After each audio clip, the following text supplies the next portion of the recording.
प्रत्यक्ष कहते किसे? अक्षणोति व्याप्नोति जानाति इति अक्षा आत्मा। ये आत्मा की व्युत्पत्ति है। तीन धातुएं हैं, सबका अर्थ जानना। अक्षणोति इति आत्मा, व्याप्नोति इति आत्मा और जानाति इति आत्मा। अक्षणोति का अर्थ आत्मा, अतति जानाति इति आत्मा। व्याप्नोति अपने केवल ज्ञान के माध्यम से सारे लोक के गेय पदार्थों में व्याप्त हो जाता है, इसलिए उसको व्याप्नोति कहा। अक्ष धातु से अक्षणोति बनता है और आपली धातु से बीउषर पूर्वक व्याप्नोति बनता है और क्या धातु से जानाति, क्या अवबोध ने। इन तीनों का अर्थ एक ही है। अब अक्ष की परिभाषा व्युत्पत्ति करके अब प्रत्यक्ष को बताते कि प्रत्यक्ष किसे कहते हैं। तमेव, तमेव मतलब वही आत्मा। प्राप्त क्षयोपशमम् प्रक्षीणावरणम हुआ प्रतिनियतम प्रत्यक्षम। इस वाक्य में से दो वाक्य निकालना। तमेव प्राप्त क्षयोपशमम् प्रतिनियतम प्रत्यक्षम, क्योंकि प्रत्यक्ष ज्ञान दो प्रकार का है, एक क्षयोपशमिक प्रत्यक्ष और एक क्षयिक प्रत्यक्ष। जो क्षयोपशमिक प्रत्यक्ष है उसकी परिभाषा बनाना तमेव प्राप्त क्षयोपशमम् प्रतिनियतम प्रत्यक्षम। ये अवधि ज्ञान और मनापर्याय ज्ञान जो देश प्रत्यक्ष माने जाते हैं, ये उनकी परिभाषा है। दूसरी परिभाषा बनाना तमेव प्रक्षीणावर्णम प्रत्यक्षम। अब यहाँ प्रतिनियत नहीं लगाना। क्यों नहीं लगाना? क्योंकि अवधि ज्ञान निश्चित द्रव्य को जानता है, सिर्फ रूपी द्रव्य को जानता है, और मनापर्याय भी रूपी द्रव्य ही जानता है, उसके अनंत विभाग को जानता है। इसलिए इसमें प्राप्त क्षयोपशम प्रतिनियत है, किसी एक के प्रति निश्चित है, सबके प्रति निश्चित नहीं है। अवधि ज्ञानी मनापर्याय ज्ञानी मुनि महाराज से कोई यदि आकाश द्रव्य के विषय में पूछे तो वे प्रत्यक्ष नहीं जान सकते। ज्ञान तो है, लेकिन आकाश द्रव्य को अवधि ज्ञानी देख नहीं सकते, मनापर्याय ज्ञानी भी जान नहीं सकते। इसलिए तमेव माने वही आत्मा प्रतिनियतम। प्रतिनियत माने एक रूपी द्रव्य को विषय करता है। कब करता है? प्राप्त क्षयोपशमम्। प्राप्त क्षयोपशम माने अवधि ज्ञानावरण कर्म के क्षयोपशम होने पर उन निश्चित विषय को जानना है। रूपिष्ववधे एक द्रव्य को जानता है, लेकिन उस द्रव्य की पर्यायों को भी सीमित जानता है, सभी पर्यायों को नहीं जानता है, इसलिए प्रतिनियत शब्द दिया है। और तमेव प्रक्षीणावरण। अब देखो आवरण कैसा हो गया? प्रक्षीण हो गया, क्षय हो गया। वो प्रत्यक्ष माने अब केवल ज्ञान हो गया। ये दोनों की परिभाषा आचार्य महाराज ने एक ही पंक्ति में ग्रहण कर ली। इसको आपको दो वाक्य निकाल करके उसमें से दो प्रत्यक्ष निकाल लेना, एक देश प्रत्यक्ष और एक सकल प्रत्यक्ष। समझ में आया कि नहीं आया? अवधि दर्शनम केवल दर्शनम अपि यक्षमेव प्रतिनीतम अतः तस्यापि ग्रहणम प्राप्नोति। शंकाकार शंका करता है कि देखो भाई, तुम प्रत्यक्ष प्रमाण की बात कर रहे हो तो अवधि दर्शन और केवल दर्शन भी इसी में ले लो आप, क्योंकि ये भी तो इन्हीं के साथ साथ उत्पन्न होने वाले हैं। इसीलिए प्रत्यक्ष प्रमाण में अवधि दर्शन और केवल दर्शन को भी ले लीजिए, क्योंकि वो भी यक्ष के साथ प्रतिनियत पदार्थ को जानता है, इसलिए ग्रहण कर लेना चाहिए। आचार्य महाराज कहते हैं नहीं दोष, इसमें कोई दोष नहीं है, क्योंकि ज्ञानमिति अनुवर्तते। यहाँ तुम दर्शन की बात नहीं करो, यहाँ दर्शन का प्रवेश है नहीं। और वास्तव में देखा जाए तो सर्वार सिद्धि में दर्शनावर्णी कर्म का तो प्रयोग है, दर्शन गुण का तो प्रयोग है, छायिक दर्शन का तो प्रयोग है, लेकिन स्वतंत्र परिभाषा दर्शन की बनाई नहीं है।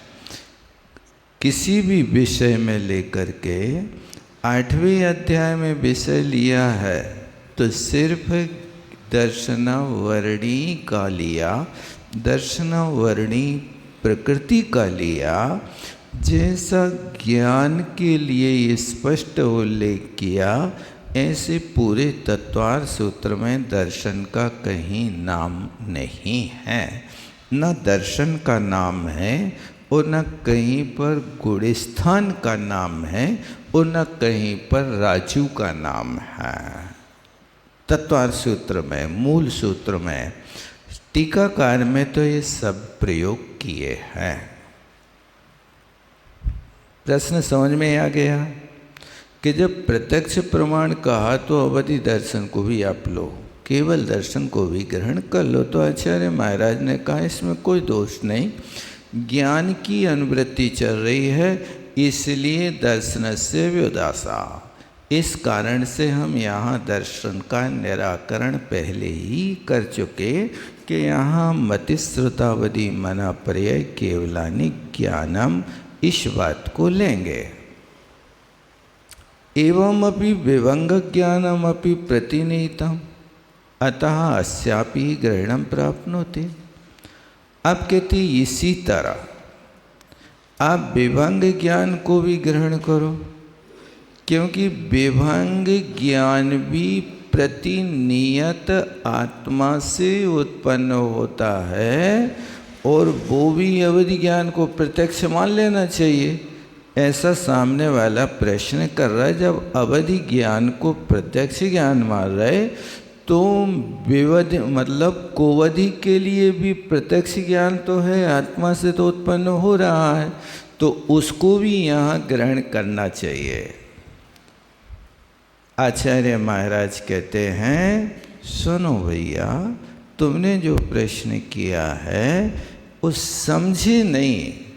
यहाँ सम्यक इति अधिकारात् तन्निवृत्ति, ये जो प्रसंग चल रहा है इस सम्यक ज्ञान का चल रहा, इसलिए मिथ्या ज्ञान की तो निवृत्ति हो ही गई। यहाँ मिथ्या ज्ञान का प्रवेश नहीं होगा। तद्धि नहीं, सम्यक इति अनुवर्तते, सम्यक शब्द की अनुवृत्ति आ रही है। कहाँ से आ रही है?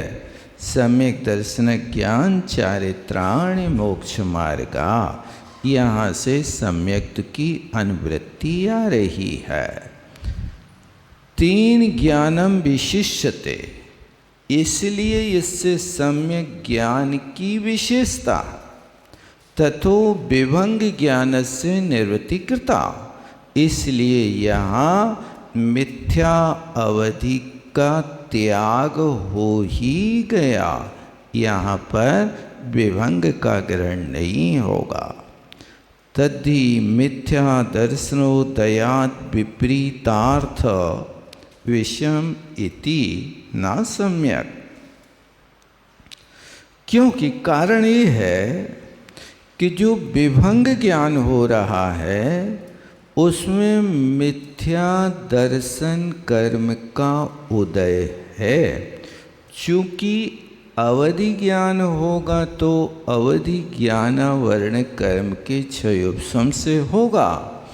मिथ्यात्व के क्षयोपशम से अवधि ज्ञान नहीं होता, लेकिन उस अवधि ज्ञान को मिथ्या करने की भूमिका दर्शन मोहिनी की होती है।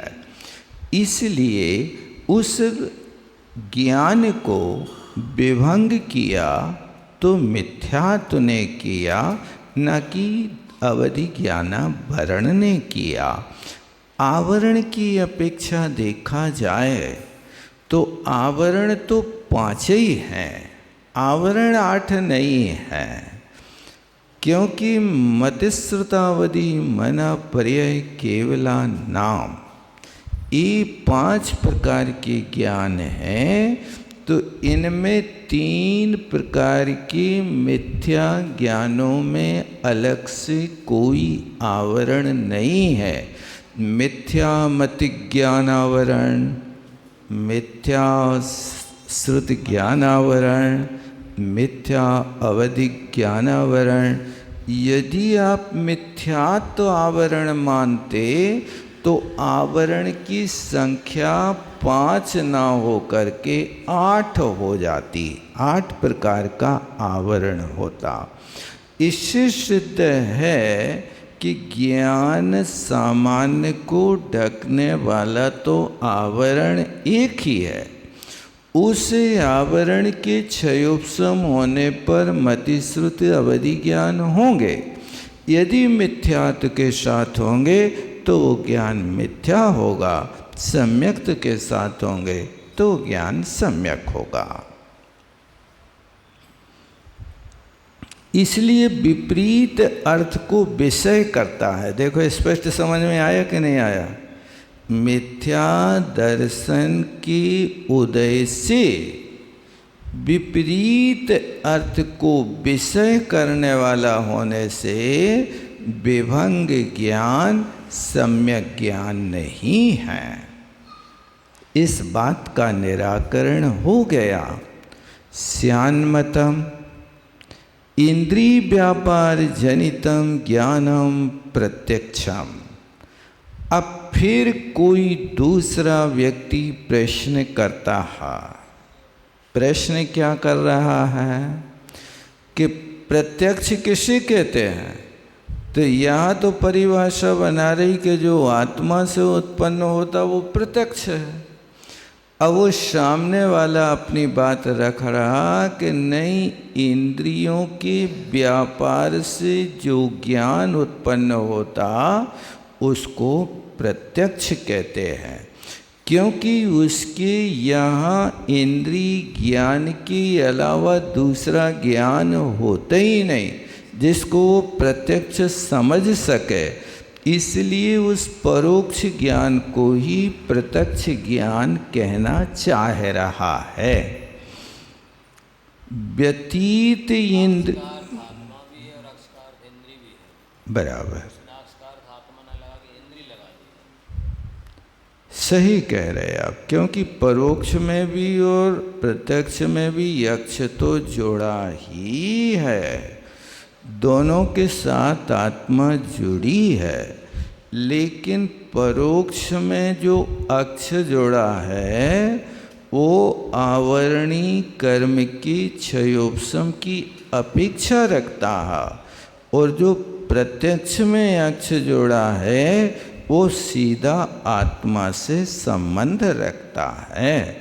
इसलिए अक्ष का अर्थ यहाँ दोनों के साथ लगाना, दोनों में लगा है पहले से, परोक्ष में भी और प्रत्यक्ष में भी।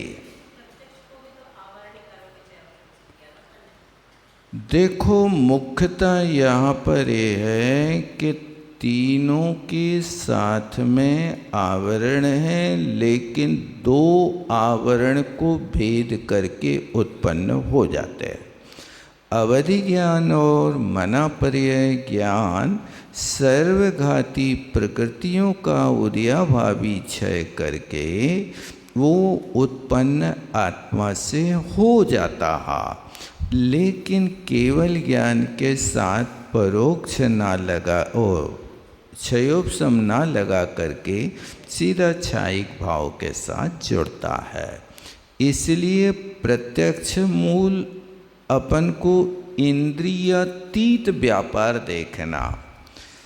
जब क्षयोपशमिक प्रत्यक्ष होगा ना, तो चूंकि आँख खुली है लेकिन वो आँख से नहीं देखेगा। नाभि से ऊपर रहने वाले शरीर के साथ विशिष्ट चिन्ह होंगे, जिन चिन्हों से अपना व्यापार करेगा, जानेगा। इसलिए उसको प्रत्यक्ष कह रहे हैं। अब आपसे कोई पूछे कि अवधि ज्ञान आवरण कर्म का क्षयोपशम आँखों में होगा कि नहीं होगा? अवधि ज्ञान आवरण कर्म का क्षयोपशम जो नाभि के ऊपर चिन्ह प्रकट हुआ है, सिर्फ उतने ही स्थान में है कि सर्वांग में है?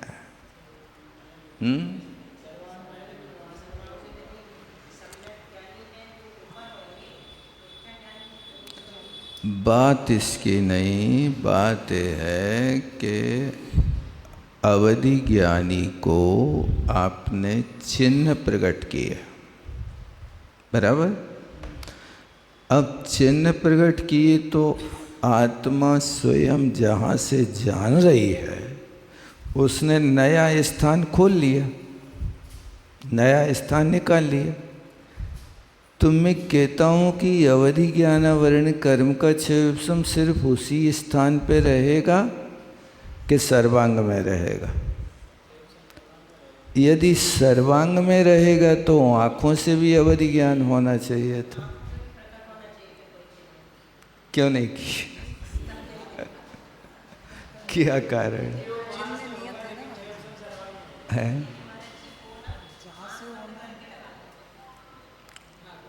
अब वो तो है ही, आपने देखो है अवधि ज्ञान के आँख बंद कर रखे, आँख खोल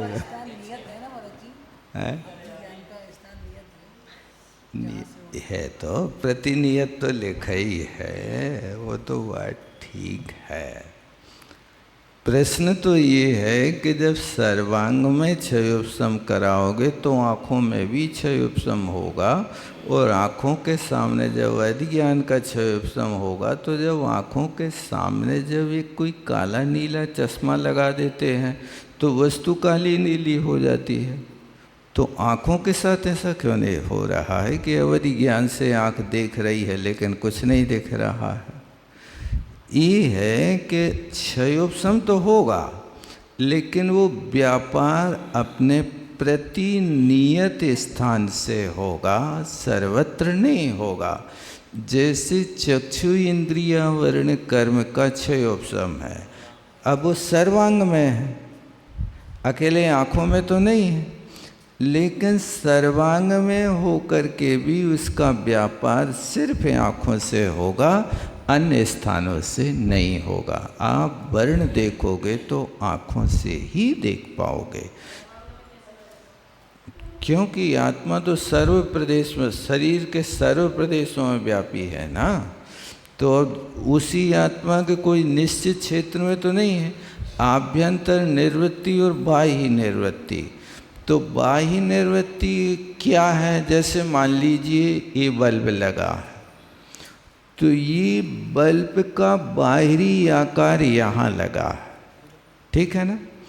अच्छा, तो क्या करंट यहीं है कि सर्वत्र है लाइट का?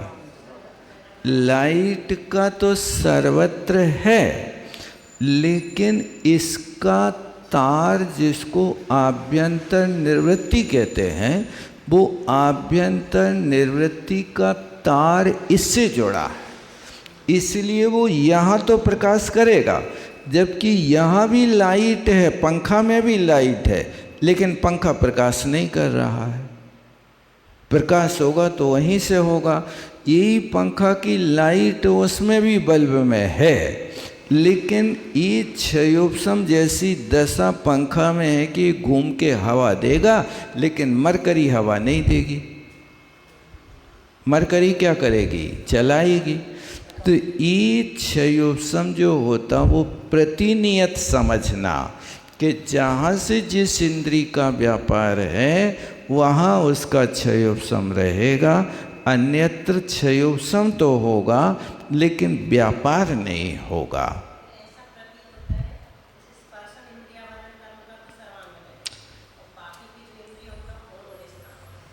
देखो, सर्वंग नहीं, सभी इंद्रियों में स्पर्शन हो रहा है। अब ये गाथा बढ़ाएंगे, बद्धम पुट्टम वियानाति। बद्ध माने स्पर्श करके इंद्री जानते हैं। तो ये जैसे मान लीजिए रसना इंद्री है, तो रसना इंद्री के साथ में क्या है? आपसे कोई पूछे नींबू कैसा है? नींबू खट्टा है कि ठंडा है?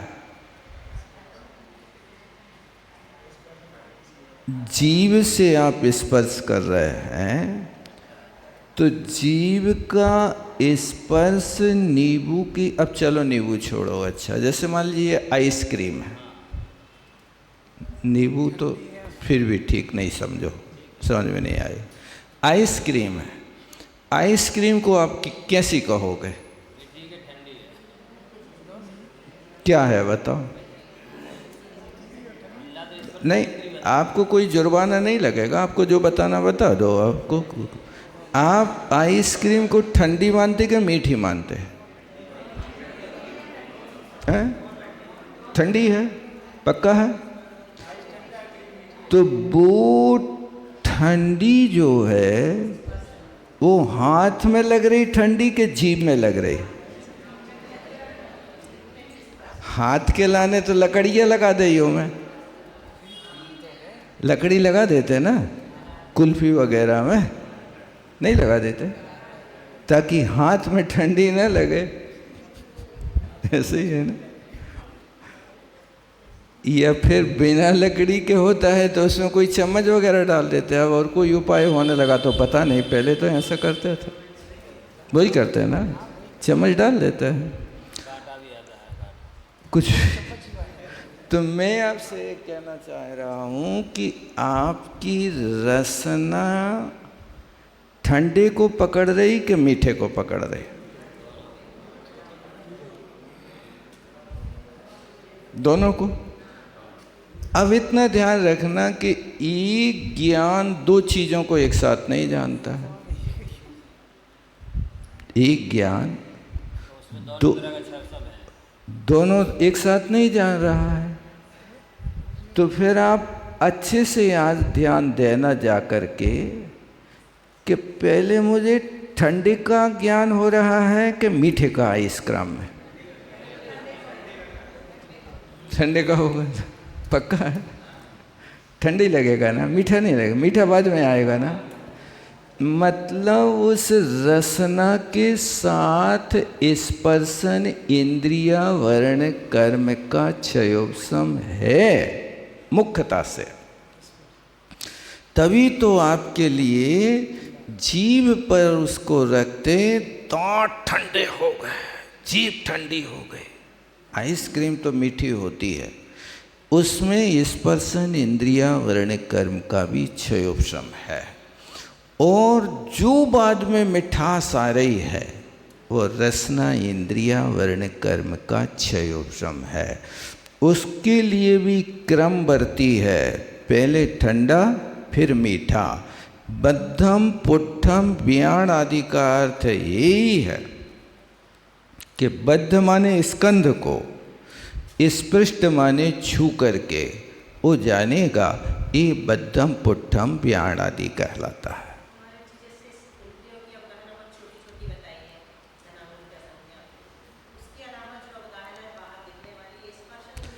जी तो क्या है, उसको अपन उपकरण में ले लेंगे।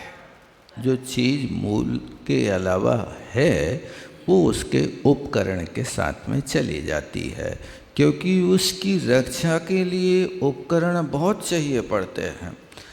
आप एक तोला सोना खरीदते हो तो सोना वो ऐसे ही गुड़ जैसा तोल के दे देता कि कोई विशिष्ट रूप करता है। लाल कागज, फिर एक डिब्बी के भीतर भी मखमल, ऐसा कुछ रहता, लाल लाल मखमल ऐसा।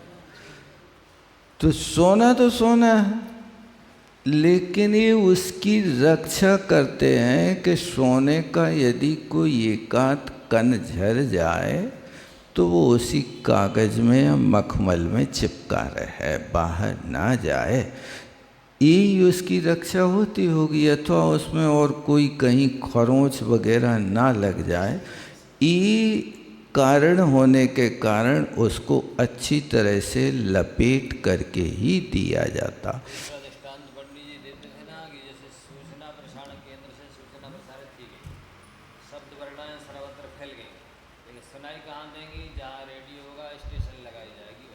बहुत बढ़िया, अच्छा दृष्टांत दिया इन्हें। मतलब ये है कि उसमें प्रतिनियत स्थान होना चाहिए। अब रेडियो की सुई भी अपनी स्टेशन पे आना चाहिए। यदि वह थोड़ी सी खिसक गई तो 2 स्टेशन है एक साथ, BBC लंदन और विविध भारती, 2 एक साथ आ गई। अब बताओ क्या करोगे, विविध भारती सुनोगे कि लंदन सुनोगे? अब उसको तत्काल कान दबाना पड़ता, उस कांटे को खिसकाओ, एक पे रखो, या तो लंदन में या भारत में, तब आपको वहाँ का समाचार मिलेगा, अन्यथा नहीं मिलेगा। ये बहुत बढ़िया दृष्टांत दिया महाराज जी ने। अच्छा, करंट का हो, क्या चीज़ निकाल के देते हैं महाराज जी।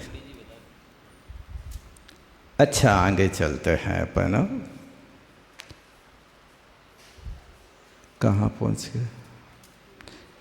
एक प्रश्न किया कि स्यान्मतम इंद्रिय व्यापार जनितम, यही है ना?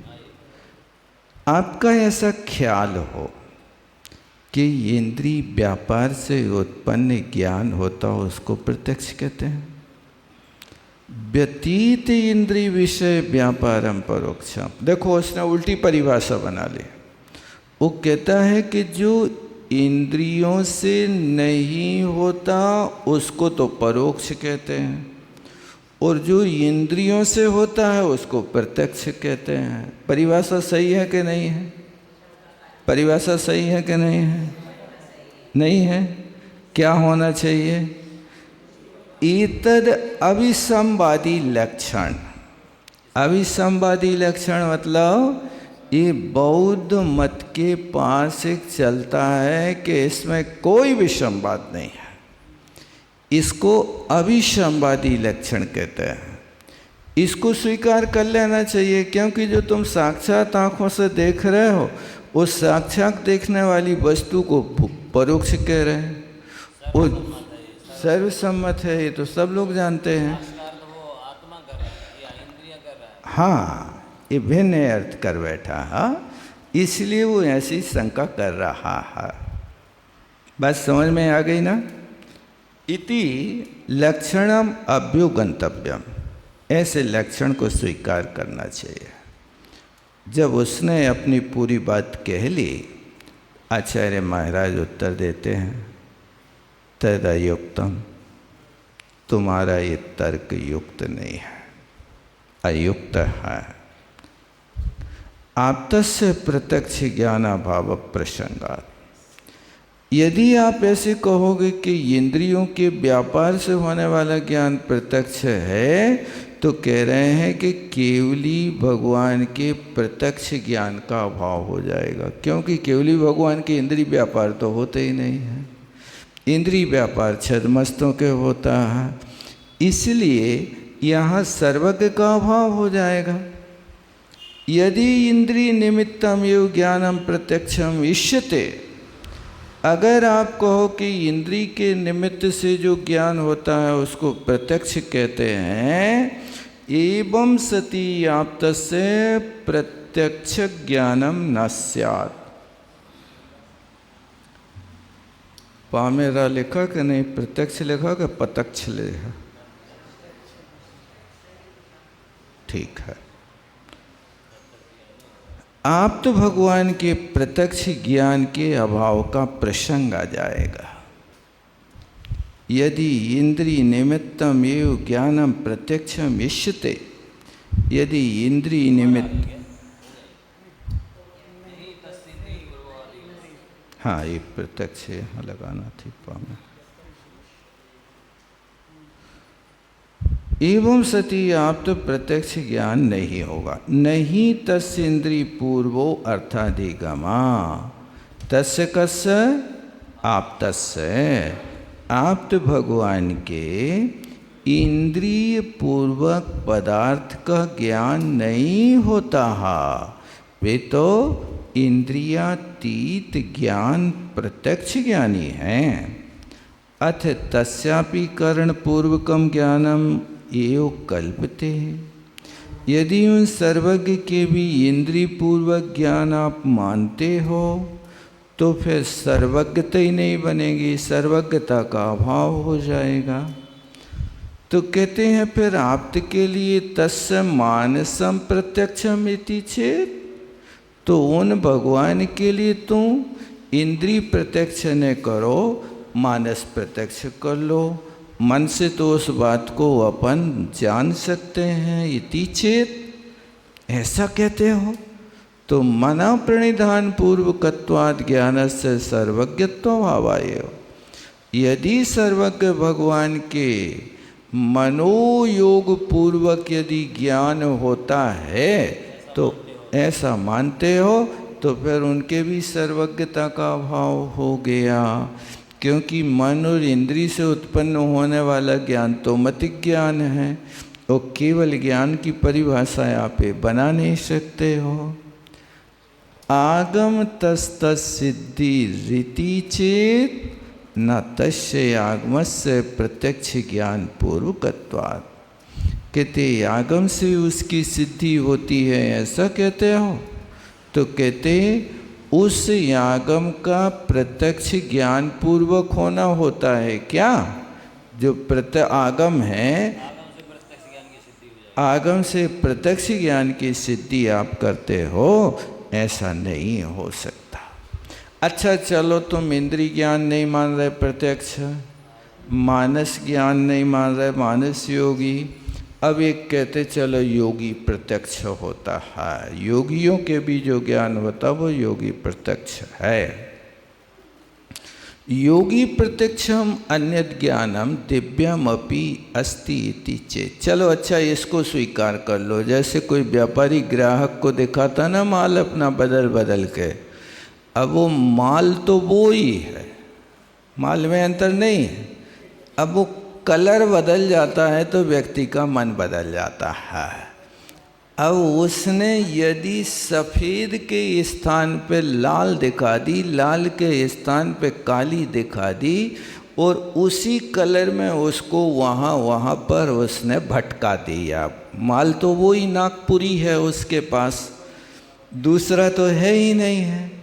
अब उस नागपुरी माल को तुम एक डिजाइन बदल दो और एक पैकिंग बदल दो और कलर बदल दो, तो व्यक्ति की बुद्धि बदल जाती है। यही तो हो रहा बाजार में, और क्या हो रहा, कपड़ा तो वो ही है। अब उसी कपड़े की डिजाइन बदल गई तो और अच्छा लगने लगा। इसी तरह ये भी डिजाइन बदल बदल करके दिखा रहा है। इंद्रिय प्रत्यक्ष नहीं मान रहे तो मानस प्रत्यक्ष मान लो, मानस प्रत्यक्ष नहीं मान रहे तो योगी प्रत्यक्ष मान लो। अब ये आचार्य महाराज ये सारे तथ्य इसलिए रख रहे हैं कि इतने मत वाले लोग भी हैं कि वे इस तरीके से भी अपनी बात रख देते हैं। योगी प्रत्यक्ष नाम का एक दिव्य ज्ञान होता है, वो मान लो आप टिके नातश्च प्रत्यक्षत्व, कहते वो योगी प्रत्यक्ष भी तो प्रत्यक्ष नहीं है, इंद्रिय निमित्ता भावात, क्योंकि वो इंद्रियों के निमित्त है, अभाव नहीं है। हाँ ना आगे है, इंद्रिय निमित्त का अभाव नहीं है। योगी प्रत्यक्ष में भी क्या है, इंद्रिय ज्ञान है। अक्षम अक्षम प्रति यद वर्तते तत्प्रत्यक्षम इति अभ्युपगमात्, किति जो अक्ष यक्ष के प्रति प्रवृत्ति करता है उसको प्रत्यक्ष माने आत्मा आत्मा से ही होता है, पर कि जिसमें कोई सहायता नहीं होती है उसको प्रत्यक्ष।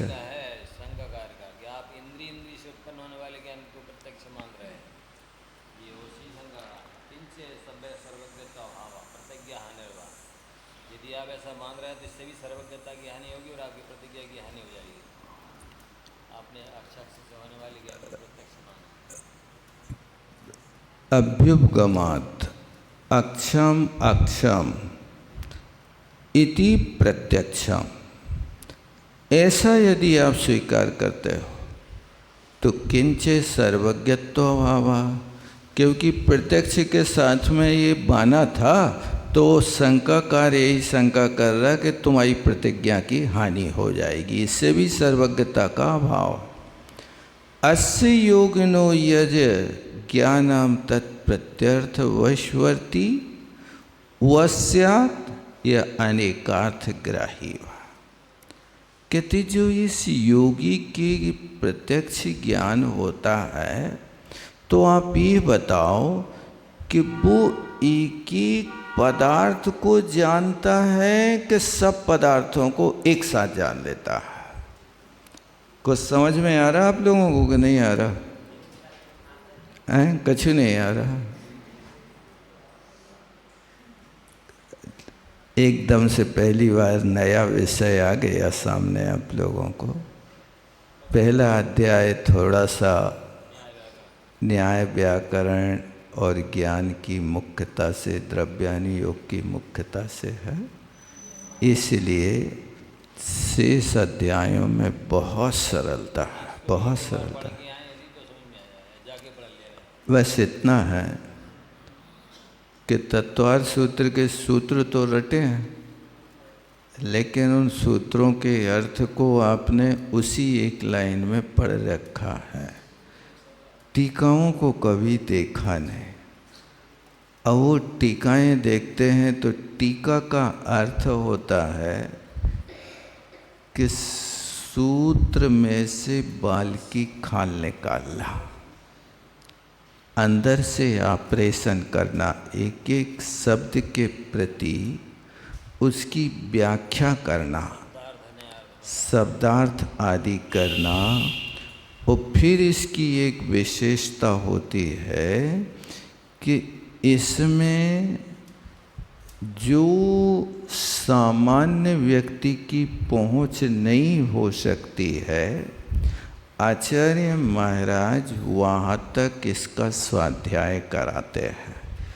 इसको यदि लगाना आता है ना तो इसी का अर्थ होता है तल स्पर्शी ज्ञान। तल स्पर्शी ज्ञान माने गहराइयों तक जाना, वो इसके माध्यम से जा पाओगे। ऊपर ऊपर यदि आप करते रहे तो आप सिर्फ वाचना तो कर सकते हो, दूसरों को सुना सकते हो, लेकिन वास्तव में स्वयं कुछ नहीं समझ पाओगे। कई बार ऐसा होता, कई विद्वान कहते कि हम बहुत बरसों से इसकी व्याख्या कर रहे हैं, लेकिन इसका अर्थ है आज तक मुझे समझ में नहीं आया। ऐसे कई लोग आते कहते हैं, अर्थ क्यों नहीं आया? बस जो लिखा है वो हम पढ़ के सुना देते हैं, और जनता कुछ प्रश्न करती है तो उसको जैसे तैसे शांत कर देता है। लेकिन जब हम स्वयं अपने आप में विचार करते हैं तो वस्तु हमारे गले नहीं उतरती कि ये क्या है।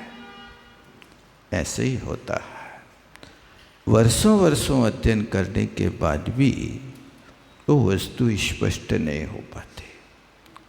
लेकिन बादे बादे जायते तत्वबोधा, उसी वस्तु को बार बार आप अपना अध्ययन करो, चिंतन करो, उसी के विषय में आप बार बार अनुप्रेक्षा करो, तो फिर वो विषय समझ में आने लगता है। इसलिए कोशिश करना कि इसको आप थोड़ा सा 2-3 बार पढ़ना तो वस्तु विषय समझ में आएगा। और अकेली देखो, यहाँ पर कहानी नहीं है, यहाँ न्याय व्याकरण में जिसकी रुचि है वही व्यक्ति इन विषयों को ग्रहण कर सकता है। जहाँ न्याय व्याकरण के प्रति शून्य है तो इन विषयों में प्रवेश नहीं हो सकता है। ये अलग विषय रहता, न्याय का अलग विषय है, व्याकरण का अलग विषय है, उस सिद्धांत का अलग विषय है। बराबर यही होता है।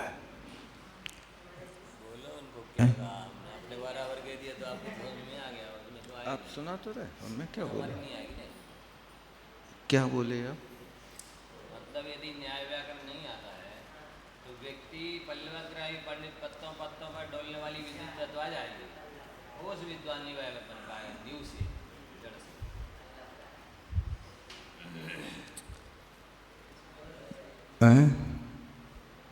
बहुत अच्छा। ये सिर्फ पल्लवग्राही का अर्थ प्रवचन सुनने से कोई विद्वान नहीं होता। गुरुपदेशाद अभ्यासात, गुरु का उपदेश हेतु है, कारण है। अभ्यासात ये उपादान है। आप उनके उपदेश को पाकर के कितना आत्मसात करते हो, बस यही है, वो आपके लिए तलस्पर्शी बनाएगा। अन्यथा तो 50-50 वर्ष प्रवचन सुनते हो गए, कुछ भी याद रहते ही नहीं है क्या कहा। अब पल्लवग्राही तो कोंपलों को पकड़ता है और तलस्पर्शी जड़ को पकड़ता है।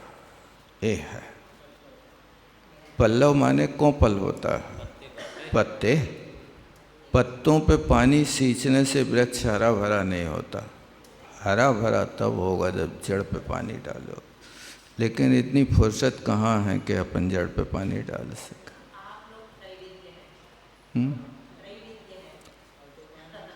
अब वो तो स्वाध्याय कर रहे हैं, अभी सीख रहे हैं, नर्सरी का विषय है अभी तो।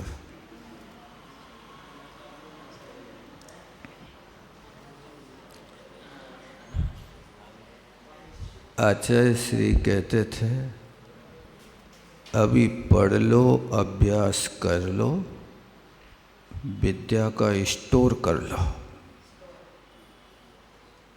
विद्या कालीन पच्यते है।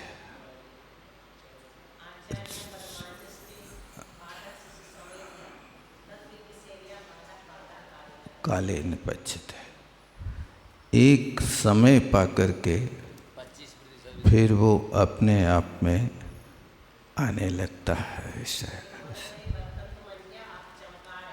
चमका रहा है। बहुत अच्छा, अपन आगे चलते इस पंक्ति को पूरा कर लें कि यहीं छोड़ दें, समय तो हो गया। तो ये प्रश्न किया कि वो तुम्हारा ज्ञान एक एक वस्तु को जानता है कि अनेक वस्तु को एक साथ ग्रहण कर लेता है, ये प्रश्न है। कहती यदि प्रत्यर्थवशवर्ती, यदि प्रत्येक अर्थ के अधीन है, एक एक पदार्थ को क्रम क्रम को जाना कि ये पेंसिल है, ये कवर है, ये कागज है, तो फिर तुम्हारा वो प्रत्यर्थवर्षी हो गया, तो उसमें सर्वज्ञता तो नहीं आ सकती। सर्वज्ञ तो अस्य नास्ति योगिना, इस योगी के सर्वज्ञता नहीं रहेगी। सर्वज्ञ तो तीन लोग तीन काल को एक साथ जानते हैं। बराबर। ज्ञेयस्य अनंतत्व, अनंत्यात्, ज्ञेय तो अनंत है। अनेकार्थ ग्राही, जो अनेक अर्थ को ग्रहण करता है, जो प्रतिज्ञा आपकी है, बीजानाति न विज्ञाने मेकमर्थद्वयम यथा, एक अर्थम बीजानाति न विज्ञानद्वयम तथा। जैसे एक ज्ञान दो पदार्थ को नहीं जानता है, और दो ज्ञान एक पदार्थ को नहीं जानता। मिला? विज्ञानम एकम अर्थद्वयम न विजानाति। एक ज्ञान दो पदार्थ को नहीं जानेगा। दो पदार्थ को जान सकते कि नहीं जान सकते? उनके अनुसार नहीं। हाँ। और एक नहीं, विज्ञान अद्वयम, दो ज्ञान एक पदार्थ को नहीं जान सकते हैं। तथा ऐसा होने पर आपकी प्रतिज्ञा की हानि होती है। अथवा क्षण का सर्व संस्कारा इति प्रतिज्ञा ही थे। जो बौद्धों ने सर्वम क्षणिकम माना है, उनकी प्रतिज्ञा हीन हो जाती है। अनेक क्षणवर्ती एक विज्ञान को स्वीकार किया गया है। अनेक पदार्थ को ग्रहण क्रम से होता है या युगपत होता है, ऐसा आपका विचार है। यू यश जन्मक क्षणाशा आत्मलाभार्थाय, जिस समय वस्तु को देखा है उसी समय जानोगे, आगे पीछे उसकी कोई स्मृति नहीं होगी। लब्धात्म लाभम ही किंचित स्वकार्यम प्रति व्याप्रियते प्रतिबत इति चेत।